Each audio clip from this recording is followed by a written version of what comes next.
नमस्कार, मैं हूं खुशबू पांडे। स्वागत है आपका हमारे खास कार्यक्रम जनता सरकार में, जिसमें हम बात करेंगे सत्ता के सिंहासन से लेकर जनता के सरोकार तक। साथ ही हम आपको बताएंगे प्रदेश सरकार की हर उस योजना के बारे में जिनका सीधा संबंध हरियाणा की जनता से। जो योजनाएं प्रदेश के विकास को नई गति प्रदान करेंगी और हरियाणा की जनता का चहुमुखी विकास भी करेंगी, ताकि प्रदेश की जनता तरक्की की राह पर आगे बढ़े और हरियाणा प्रदेश निरंतर उन्नति की नई ऊंचाइयों को छूता हुआ प्रगतिशील रहे। तो अगले 30 मिनट तक बने रहिए हमारे साथ और देखते रहिए जनता सरकार।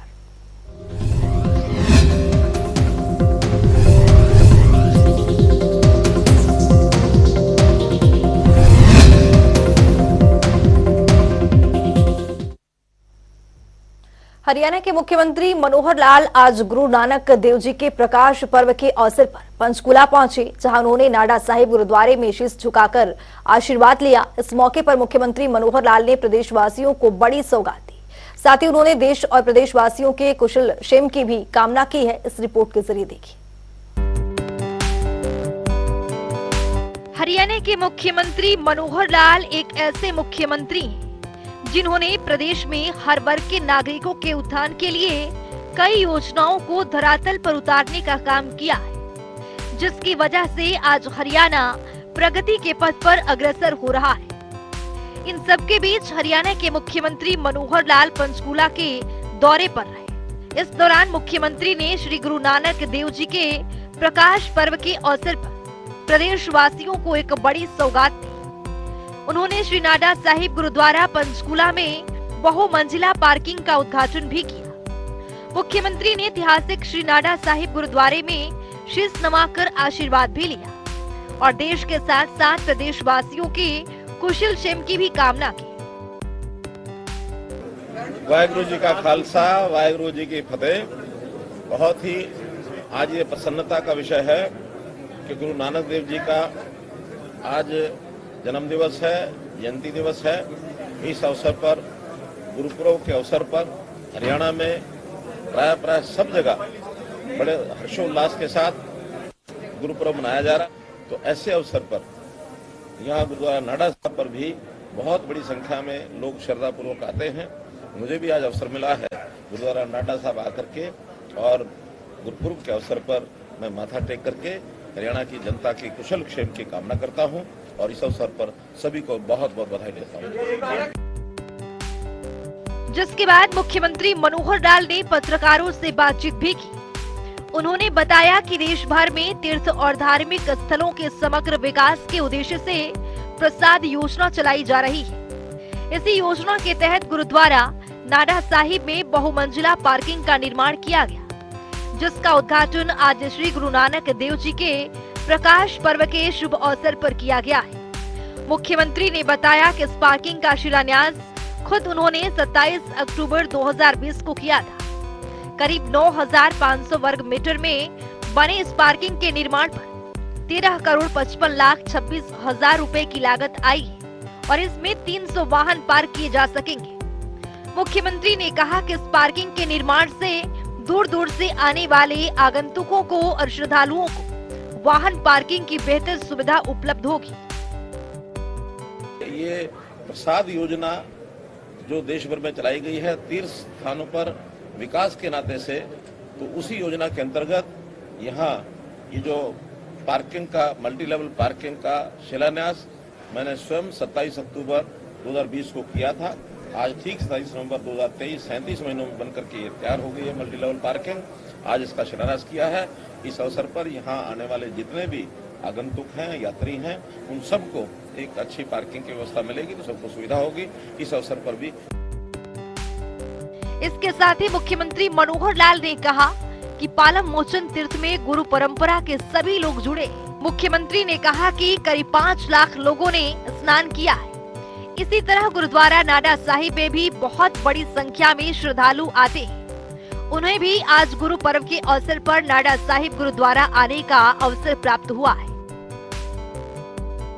वहीं कार्यक्रम में मुख्यमंत्री मनोहर लाल से गुरु नानक देव जी के जीवन के संबंध में एक प्रश्न पूछे गए, जिसका मुख्यमंत्री ने बड़े ही सादगी से जवाब देते हुए बताया कि श्री गुरु नानक देव जी ने गुरु भक्ति पर अधिक बल दिया। जिसके बाद मुख्यमंत्री ने श्री गुरु नानक देव जी के एक दोहे का जिक्र किया।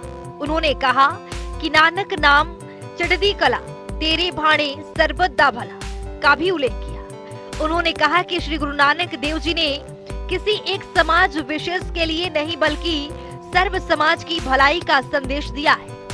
उन्होंने लोगों को बुराइयों से दूर रहने का संदेश भी दिया। मुख्यमंत्री ने कहा कि भगवान में लगन लगाने से बुराइयां अपने आप छूट जाती। इतना ही नहीं, उन्होंने नशे के विरोध भी कार्य किया है। मुख्यमंत्री मनोहर लाल ने बताया कि श्री गुरु नानक देव जी की ओर से दी गई शिक्षाएं आज भी प्रासंगिक हैं और हरियाणा सरकार की ओर से उनकी शिक्षाओं को उतने ही तर्कसंगत पूर्ण प्रसारित करने का काम किया जा रहा है। गुरु नानक देव जी की जीवनी के बारे में इस थोड़े से समय में व्याख्या नहीं की जा सकती, लेकिन जैसे उन्होंने हमेशा जनता को कहा क्या वर्ण छक्को कीर्त करो और वर्ण छक्को कीर्त करो। हाँ, तो इस नाते से एक ठीक मार्ग पर चलने के लिए, और उन्होंने हमेशा ये कहा है, और उन्होंने कभी किसी समाज विशेष के बारे में नहीं, उन्होंने हमेशा ये कहा कि सबका बनाना चाहिए। नानक नाम चढ़दी कला तेरे बाणे सरबत दा भला। उन्होंने किसी एक वर्ग को नहीं, सारे समाज के सरबत के भले के लिए उन्होंने हमेशा कामना की है।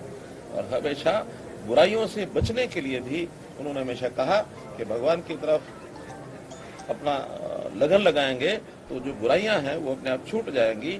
ध्यान करने से हर चीज, नशे के भी बहुत विरोध भी उन्होंने काम किया।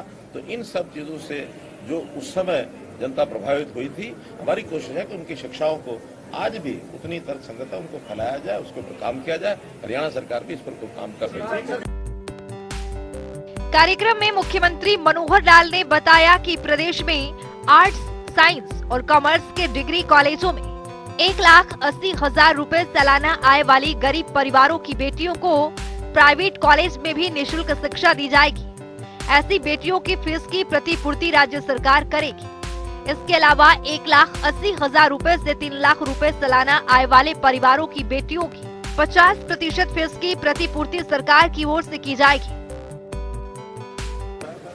देखिए, जो गरीब परिवारों की हमारी बेटियां कॉलेजेस में पढ़ती हैं, जो आर्ट्स, साइंस और कॉमर्स फैकल्टी के जो डिग्री कॉलेज के हैं, उनमें ऐसी गरीब परिवार की 1,80,000 रुपए तक की जो इनकम के परिवार हैं, उनको बेटियों को सरकारी कॉलेजेस में तो मुफ्त शिक्षा पहले से मिलती है। अब प्राइवेट कॉलेजेस में भी उनको जो सामान्य कॉलेज हैं, जो खास करके EDB कॉलेज हैं, या जहां इस प्रकार की फीस जो चार्ज करते हैं लोग, उसको माफ किया जाएगा। उसको सरकार जो है उनकी भरपाई करेगी। ऐसे प्राइवेट कॉलेज को, उन प्राइवेट कॉलेज को हम देंगे, बशर्ते के प्राइवेट कॉलेज आगे आए और उन बच्चियों को पढ़ाने के लिए तैयार हो जाएं। सरकार उसकी फीस की रिइंबर्समेंट करेगी।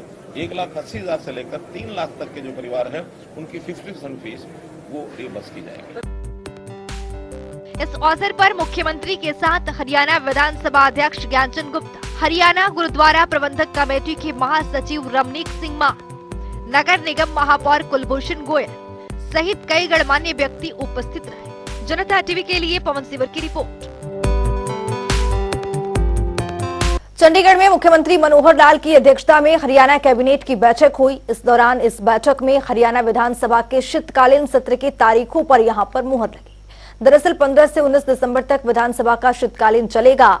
इसके साथ ही मंत्रिपरिषद की ओर से सदन के विधायी कार्यों के लिए मुख्यमंत्री को अधिकृत किया गया है। इतना ही नहीं, हरियाणा सरकार ने बकाया राशि की वसूली के लिए हरियाणा एकमुश्त व्यवस्थापन स्कीम 2023 भी शुरू की है। इस रिपोर्ट के जरिए देखिए। हरियाणा और हरियाणा की जनता के हित में मुख्यमंत्री मनोहर लाल कई बड़े प्रोजेक्ट पर काम करते नजर आते हैं। समय समय पर कैबिनेट बैठक कर योजनाओं को मंजूरी प्रदान करते। इसी कड़ी में मुख्यमंत्री मनोहर लाल की अध्यक्षता में हरियाणा कैबिनेट की बैठक हुई, जिसमें शीतकालीन सत्र की तारीखों पर मुहर लगी। इसके साथ ही मुख्यमंत्री मनोहर लाल ने बकाया राशि की वसूली के लिए हरियाणा एकमुश्त व्यवस्थापन स्कीम 2023 भी शुरू की। मंत्रिमंडल की बैठक में बकाया राशि की वसूली में तेजी लाने और मुकदमेबाजी कम करने के उद्देश्य से मुख्यमंत्री मनोहर लाल की अध्यक्षता में एक मुश्त व्यवस्थापन स्कीम 2023 नामक एक अनूठी योजना को मंजूरी प्रदान की गई। मुख्यमंत्री ने अपने बजट भाषण में घोषणा करते हुए कहा था कि बकाया वसूली के लिए विवादों का समाधान योजना के तहत इस प्रकार की एक योजना लाई जाएगी। मंत्रिमंडल की बैठक IOCL पानीपत रिफाइनरी के पहले चरण के लिए विस्तार के लिए 3 गांवों आसनकला, बालजाटा और खंडरा की ग्राम पंचायतों को 350.5 एकड़ पंचायती जमीन को Indian oil corporation Panipat refinery और पेट्रोकेमिकल कॉम्प्लेक्स पानीपत को बेचने की मंजूरी प्रदान की गई। मंत्रिमंडल की बैठक में पूरे राज्य में कनेक्टिविटी को बढ़ावा देने के लिए उच्च गुणवत्ता वाली प्रौद्योगिकी और संचार बुनियादी ढांचे की उपलब्धता बढ़ाने के उद्देश्य से communication and connectivity infrastructure policy 2023 में संशोधन को मंजूरी दी गई। ये नई policy communication and connectivity infrastructure policy 2017 की जगह लेगी और 2022 में केंद्रीय संचार मंत्रालय की ओर से अधिसूचित संशोधित भारतीय टेलीग्राफ राइट ऑफ में नियम के साथ संरेखित होगी। हरियाणा सरकार ने कैंसर रोग की 3rd एवं 4th स्टेज की मरीजों को वित्तीय सहायता देने के लिए एक अहम निर्णय लिया है। इसके तहत पात्र रोगियों को वृद्धावस्था सम्मान भत्ता योजना की तर्ज पर मासिक भत्ता दिया जाएगा। इस योजना के तहत प्रदान की जाने वाली वित्तीय सहायता आवेदक की ओर से किसी भी अन्य सामाजिक सुरक्षा पेंशन योजना के तहत प्राप्त किए जा रहे लाभ के अतिरिक्त होगी। मुख्यमंत्री मनोहर लाल की अध्यक्षता में आज हुई कैबिनेट की बैठक में इस प्रस्ताव पर मंजूरी मिली। ये योजना आधिकारिक राजपत्र में प्रकाशन की तिथि से लागू होगी। मुख्यमंत्री ने कहा कि इस योजना का उद्देश्य कैंसर की 3rd एवं 4th स्टेज के मरीजों के सामने आने वाले वित्तीय बोझ को कम करना है। उन्होंने बताया कि ये योजना हरियाणा राज्य में सभी आयु वर्ग के चरण 3 और 4 कैंसर रोगियों के लिए लागू होगी। इसके तहत कैंसर के गंभीर रोगियों की आवश्यकता, जीवन यापन के खर्चों, बुनियादी जरूरतों, चिकित्सा व्यय, अप्रत्यक्ष लागत, OPI के लिए मासिक वित्तीय सहायता प्रदान की जाएगी। दरअसल मुख्यमंत्री मनोहर लाल ने 9 मई 2022 को अटल कैंसर सेंटर अंबाला कैंट के उद्घाटन के दौरान कैंसर के 3रे एवं 4थे चरण के रोगियों के लिए पेंशन की घोषणा की थी, जो आज की कैबिनेट की बैठक में इस योजना के मंजूरी मिलने से ये घोषणा पूरी हो गई है। ऐसे में हरियाणा सरकार की ओर से कैबिनेट की बैठक में जिस योजना को मंजूरी दी गई है, उससे कैंसर रोग की 3rd एवं 4th स्टेज के मरीजों को वित्तीय सहायता मिलने से काफी राहत मिलेगी। जनता टीवी के लिए चंडीगढ़ से पवन सिवर की रिपोर्ट। मुख्यमंत्री मनोहर लाल के नेतृत्व में हरियाणा विकास के पथ पर अग्रसर हो रहा है। विकास की दिशा में तेजी से कदम बढ़ा रहे मुख्यमंत्री मनोहर लाल के मार्गदर्शन में हरियाणा प्रदेश में स्वास्थ्य लाभ के लिए कई योजनाएं चलाई जा रही हैं, जिनका लाभ हरियाणा के पात्र नागरिकों को हो रहा है। हरियाणा और प्रदेश वासियों के उत्थान के लिए काम कर रहे मनोहर सरकार में गरीब और जरूरतमंद परिवारों के लिए विशेष योजना चलाकर उन्हें लाभ प्रदान किया जा रहा है। आइए इस रिपोर्ट के जरिए देखते हैं। हमारी सरकार ये गरीब की सरकार, ये उस जरूरतमंद की सरकार, नीडी आदमी की, जिसको समय पर जो लाभ मिलना चाहिए वो मिल सके, इसके लिए हम काम करते हैं। हरियाणा में गरीब और जरूरतमंदों के लिए काम कर रही मनोहर सरकार ने हरियाणा की तस्वीर और तकदीर को बदलने का काम किया है। गरीब परिवारों को सरकार की महत्वपूर्ण योजनाओं का लाभ पहुंचाने के लिए मुख्यमंत्री मनोहर लाल निरंतर प्रयासरत हैं। सरकार का प्रयास है कि अंतिम पंक्ति में खड़े अंतिम व्यक्ति को उन महत्वपूर्ण योजनाओं का लाभ मिल सके जिसके लिए वो पात्र हैं। और इसी कड़ी में मुख्यमंत्री मनोहर लाल के मार्गदर्शन में राज्य सरकार 1,80,000 रुपए से कम सालाना आय वाले परिवार को योजना के तहत लाभ पहुंचाने का काम कर रही है।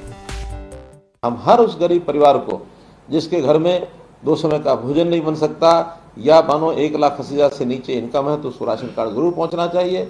1 लाख रुपए के इनकम के परिवार वालों में से किसी न किसी को मुख्यमंत्री अंत्योदय परिवार उत्थान योजना जो हमने चलाई है उसमें किसी को रोजगार मिलना चाहिए। अगर वो कहीं कोई प्राइवेट काम करना चाहता है, पैसे की उसको आवश्यकता है, तो हम बैंक से लोन लेकर के भी देते हैं।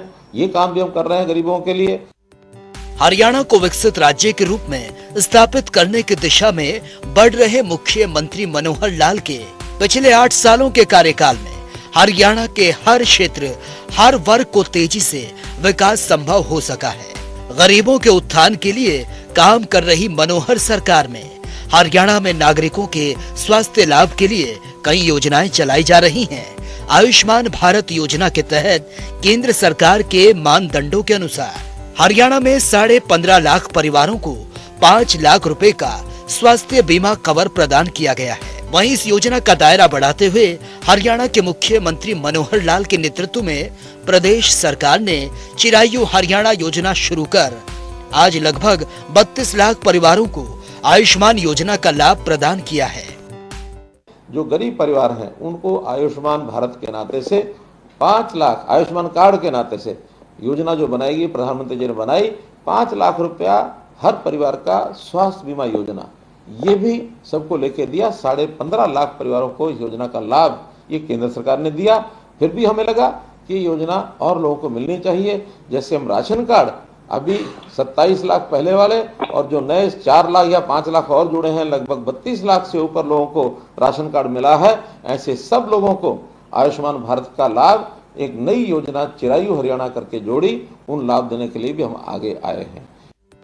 हरियाणा प्रदेश और प्रदेशवासियों को विकास के पथ पर आगे लेकर बढ़ रही हरियाणा की मनोहर सरकार नागरिकों के स्वास्थ्य की देखभाल को सुनिश्चित करने के लिए निरोगी हरियाणा योजना भी लेकर आई है, जिसके तहत करीब 1 करोड़ से ज्यादा नागरिकों को स्वास्थ्य परीक्षण इनका किया जाएगा और इस क्रम में अभी तक 4.5 लाख से भी ज्यादा लोगों का टेस्ट किया जा चुका है, जिससे कि किसी भी बीमारी का पता पहले ही लग जाए और उसका इलाज समय पर किया जा सके। ऐसे जो लोग हैं जो बीमार हुए नहीं हुए हों लेकिन कभी भी उनको कोई अस्वस्थता का कारण बन सकता है, तो ऐसे लोगों का क्यों नहीं एक बार यानी शारीरिक स्वास्थ्य परीक्षण ये होना चाहिए।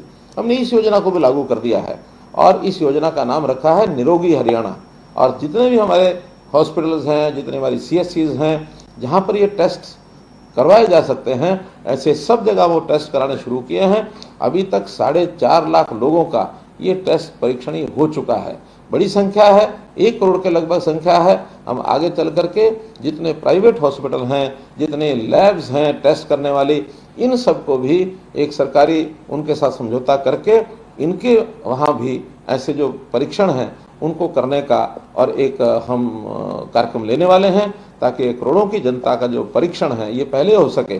जब स्वास्थ्य परीक्षण होगा तो छोटी बड़ी कमी चाहे जो भी नजर आएगी उसका समय पर इलाज कराना ये कई बार संभव हो पाता है। अगर पता न लगे तो बीमारी इस स्तर तक पहुंच जाती है कि कई बार तो वापस लौटना भी मुश्किल हो जाता है कि बीमारी गंभीर हो जाती है।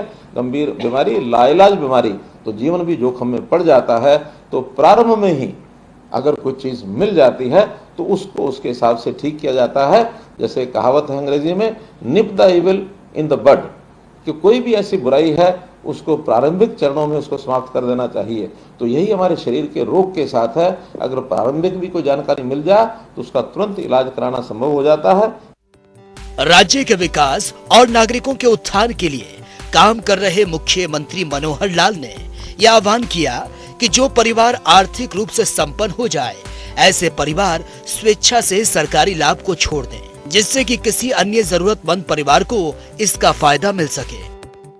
जब 1966 में 65 में जब देश में लाल बहादुर शास्त्री प्रधानमंत्री थे, हमको पता है उस समय अन्न का संकट हुआ था। अपने देश में अन्न कम हो गया था, खाने वाले लोगों की जितनी मात्रा थी उसकी तुलना में। उस समय देश के प्रधानमंत्री लाल बहादुर शास्त्री थे। उन्होंने कहा कि हम हरित क्रांति के माध्यम से अन्न जब पैदा करेंगे तब पैदा करेंगे, लेकिन तात्कालिक आवश्यकता ये है क्या समाज के लोग सप्ताह में 7 दिन में अगर वो 21 बार भोजन करते हैं, कोई 3 बार करता है या 14 बार भोजन करते हैं, 2-2 बार करते हैं, तो क्या एक समय का भोजन छोड़ सकते हैं? मुझे आज भी बहुत बुजुर्ग ऐसे मिलते हैं जो सोमवार रात्रि का भोजन वो लाल बहादुर शास्त्री जी की अपील पर जो छोड़ा था, आज भी उन्होंने जीवन में अपनाया हुआ है। तो ये अपील हमेशा समाज में जो जागृत व्यक्ति होता है, जिनको लगता है कि हमको देश और समाज की मुख्य धारा में होकर चलना है, और अगर हम अपनी आय बढ़ा करके सीमा से बाहर जाते हैं, तो अपील मैं भी करता हूं आखिर ये राशन कार्ड के नाते से या बीपीएल के नाते से हमको सालाना लाभ कितना मिलता है? हमको सालाना लाभ मिलता है, अगर 20 किलो अनाज एक परिवार का एवरेज जाता है और 20 रुपया किलो का भी लाभ हो तो 400 रुपया महीना अर्थात 48 रुपया साल। अब और कुछ छोटे मोटे लाभ मिला करके 6,000 रुपये साल, तो 6,000 रुपये साल का ही हमको लाभ मिलता है। हमारी कमाई अगर 6,000 रुपये बढ़ जाए, 1,80,000 की बजाय 1,86,000 हो जाए, तो हम क्यों नहीं इस 6,000 का जो भुगतान अपने पास से करके इस लाभ को छोड़ सकते हैं, ताकि हमारा छोड़ा हुआ ये जो सरकारी जो भी लाभ मिलता है ये लाभ किसी गरीब आदमी को मिले। जिस गरीब आदमी को नहीं मिल रहा है उसको ज्यादा मिलेगा तो वो हमको दुआएं देगा, हमारे ऊपर आशीर्वाद हमारे ऊपर देगा। हरियाणा की मनोहर सरकार गरीब और जरूरतमंदों की सरकार है। इसके लिए मुख्यमंत्री मनोहर लाल उनके कल्याण के लिए निरंतर काम कर रहे हैं और इस दिशा में प्रदेश सरकार कल्याणकारी योजनाओं का लाभ हर पात्र व्यक्ति तक पहुंचा रही है। ये सुनिश्चित कर रही है मुख्यमंत्री मनोहर लाल की आर्थिक सोच और नीतियों से जहां नागरिकों को सरकार की महत्वपूर्ण योजनाओं का लाभ मिल रहा है, वहीं हरियाणा का मनोहर विकास हो रहा है। ब्यूरो रिपोर्ट, जनता टीवी। तो चलिए अब जान लेते हैं आज के सवाल का विजेता कौन है।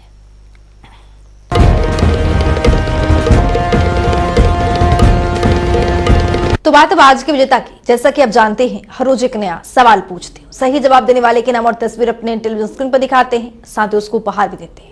तो चलिए अब जान लेते हैं कल का हमारा सवाल क्या था और कौन है इसका विजेता। कल का हमारा सवाल था, प्रधानमंत्री उज्ज्वला योजना की शुरुआत कब की गई थी? इसका सही जवाब है 1 मई 2016। ढेरों जवाब आए, लेकिन आज के हमारे विजेता ही करनाल से सूरज कुमार। सूरज, आपको बहुत बहुत बधाई। तो फिर पूछेंगे आज का सवाल, देखते रहिए जनता टीवी।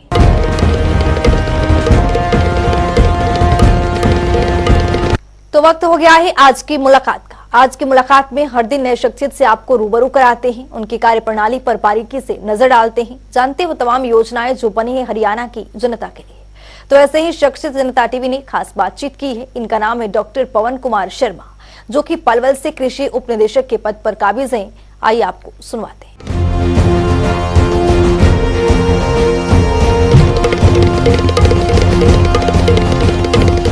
इसमें रबी और खरीफ दोनों सीजन में फसलों का बीमा होता है। खरीफ सीजन में पैडी, कॉटन, बाजरा और मक्का, ये 4 क्रॉप जिला पलवल के लिए ली गई हैं। इनका प्रीमियम अलग अलग है, जो स्टेट गवर्नमेंट और सेंट्रल गवर्नमेंट का भी शेयर होता है, फार्मर का भी शेयर होता है। तो मैं यहाँ तक ये समझता हूँ कि पहले जो बीमा योजना थी उसमें काफ़ी लैकुना था। 2.5-3 रुपये के चेक किसानों को मिलते थे, और अब जो 2016 में नए सिरे से जो प्रधानमंत्री फसल बीमा योजना शुरू की गई है उसमें काफ़ी लैकुना को दूर कर दिया गया है। इसलिए मैं किसान भाइयों से आपके चैनल के माध्यम से भी ये अपील करना चाहता हूँ कि अपनी फसलों के रिस्क कवर को कम करने के लिए ज़्यादा से ज़्यादा किसान अपनी फसलों का बीमा कराएं। इससे पहले ये कंपलसरी था, लेकिन अब जो पीछे किसानों का फीडबैक गया या हमारे डिपार्टमेंट का, एचएयू का, कृषि वैज्ञानिकों का जो फीडबैक मिला, उसमें हरियाणा सरकार, केंद्र सरकार ने इसको ऐच्छिक ला दिया। जो किसान भाई अपना बीमा करवाना चाहता है वो संबंधित बैंक में जाकर अपनी फसलों की डिटेल दे सकता है। इसलिए लोनी और नॉन लोनी दोनों किसान इसमें शामिल किए गए। जिला पलवल में इस बार खरीफ सीजन में 10,978 किसानों ने फसल बीमा करवाया है। इसमें थोड़ा सा इस बार ये लगा लो कि 2 साल पहले जो जल भराव से नुकसान होता था, धान को इसमें ड्रॉप कर दिया गया है। इसलिए किसानों ने इस बार थोड़ा सा, धान के किसानों ने इसमें कम बीमा करवाया है। बाकी कॉटन में, बाजरा में और मक्का के किसानों ने अच्छी रुचि दिखाई है।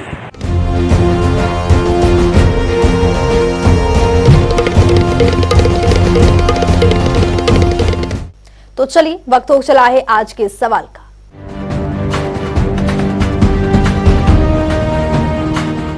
हर रोज की तरह हाजिर हूं आज का सवाल लेकर। जैसा कि आप जानते हैं, हर रोज एक नया सवाल पूछते हैं, सही जवाब देने वाले के नाम और तस्वीर अपने टेलीविजन स्क्रीन पर दिखाते हैं, साथ ही उसको उपहार भी देते हैं। तो चलिए अब नजर डालते हैं आज के सवाल पर। प्रधानमंत्री कौशल विकास योजना कब शुरू की गई थी? ए जुलाई 2016, बी जुलाई 2015, सी जुलाई 2019, डी जुलाई 2014। तो दीजिए सही जवाब और बनिए विजेता।